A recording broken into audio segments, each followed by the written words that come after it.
ఈరోజు గద్దర్ గురించి మాట్లాడతారు. బండెనక బండి కట్టి 16 బండ్లు కట్టి ఏ బండిలో పోతాం నిజాం సర్కార్ ఓడా అంటే అది ఈరోజు మాకు వచ్చిన ప్రేమ కాదు. మాకు అది నా చిన్నప్పుడు చెప్పాను ఆ మాట. తర్వాత ఫస్ట్ మీటింగ్లో చెప్పా.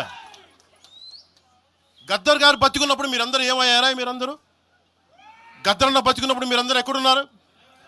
గద్దరన్న వెన్నులో బుల్లెట్లు దిగితే గద్దరన్న నా దగ్గరికి వచ్చాడు.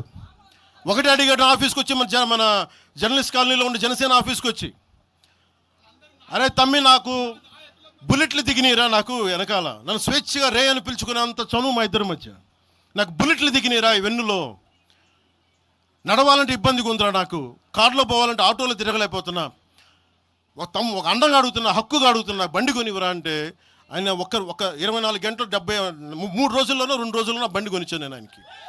ఇప్పుడు ఎందుకు చెప్తున్నానంటే ఆ రోజు నేను చెప్పుండొచ్చు, నేను చెప్పట్లా. మీకేం తెలుసు గద్దర్ గారి గురించి? మీకేం తెలుసు? మీరేం మాట్లాడతారు గద్దర్ గారి గురించి? బతికున్నప్పుడు ఆయనకి ఏం చేశారు? మీరందరూ బతికున్నప్పుడు మీరేం చేశారు ఆయనకి? మీరు పర్మిషన్ ఇవి కూడా ఇవ్వాలా? మీరు ఒక్కళ్ళు మాట్లాడలా? ఏదైనా అవసరం వస్తే నా కాడకు వచ్చి ఆయన గద్దర్ అన్న ఏంటి ఏమనుకుంటున్నారు మీరు? నేను పాలిటిక్స్లోకి వచ్చాక తెలుసు అనుకుంటున్నారా గద్దర్ అన్న? మీరందరూ చూసిన ఖుషీ సినిమా చూసిన తర్వాత చిరంజీవి గారు ఫోన్ చేశారు నాకు, అరే గద్దర్ గారు ఫోన్ చేస్తున్నారా నీకోసం, ఒకసారి నేను కలవాలంటాను.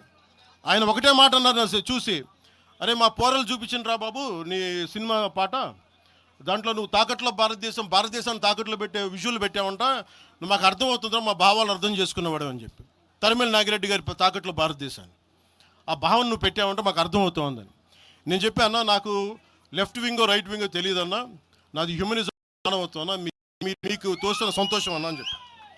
ఆ రోజు నుంచి ఆయన చనిపోయేదాకా, ఆయన అంతిమ గడియల వరకు ఆయన హాస్పిటల్లో ఉంటే వెళ్ళి కూర్చొని, అన్నా మీకు ఏం కావాలో చెప్పండి అంటే, ఏం వద్దురా తమ్మి, తెలంగాణ యువతకి కానీ ఆంధ్ర యువతకి కానీ భారతదేశంలో యువతకి భవిష్యత్తు వాళ్ళదని చెప్పు.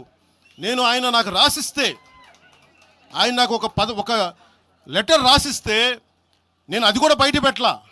ఆయనే ఒక ఆడియో ఫైల్ చేసి, నేను దాన్ని కూడా కూర్చొని చెప్పలా, ఆడియో ఫైల్ చేసి ఆయన ఒక చిన్న ఛానల్కి రిలీజ్ చేసి అది బయటకు వచ్చింది. మీరు కూర్చోబెట్టి తెలంగాణ గురించి అని మాట్లాడతారు. నేను నిజంగా ఎంత కమిట్మెంట్ లేకపోతే కొండగొట్టు ఆంజనేయుడికి నేను 30 కోట్లు టీటీడీ నుంచి చెప్పిస్తాం మేము.